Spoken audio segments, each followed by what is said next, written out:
Sometimes a woman is pushed so far she chooses survival over silence. Let me tell you what happened.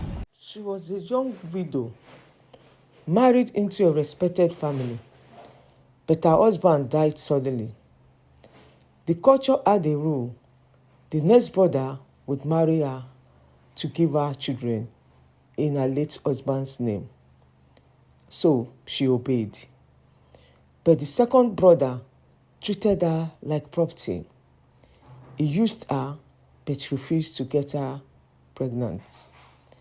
And soon he died too. Now the whispers began.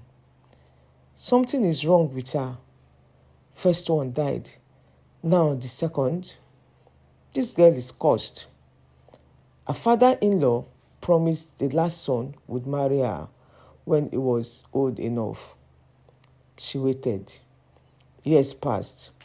No marriage, no visits, no explanation. He had no intention of fulfilling that promise. So one day, she decided to take her destiny into her own hands. She removed her widow's clothes, covered her face with a veil, dressed in boldness, and waited by the roadside.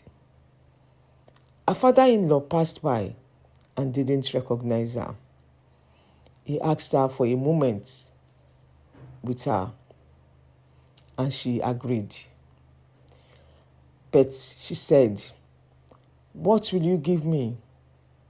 He promised her a goat.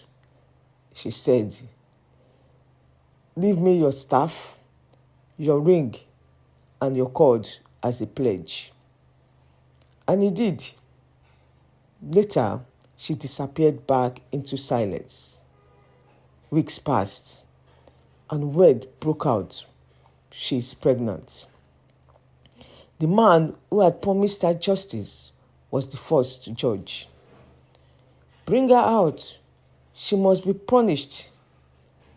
But she stepped forward and held up the items: the ring, the staff, the cord.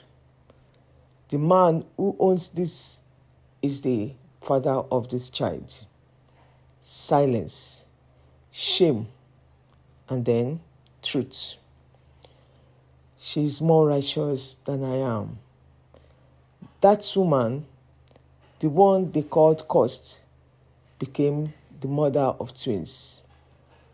And from her bloodline came royalty, even the lineage of David, and eventually Jesus Christ. She wore a veil, but heaven saw her pain. She was judged by men, but God chose her for legacy. This isn't a movie script. It's a true life Bible story. Her name was Tamar. You'll find that story in Genesis chapter 38. Let's talk now. What would you have done if you were in her shoes? Is it right to take justice into your own hands when you are abandoned? Drop your thoughts in the comments. Love you guys. See you again on Friday for a true life story, marriage struggle, family drama. Bye. Thank you.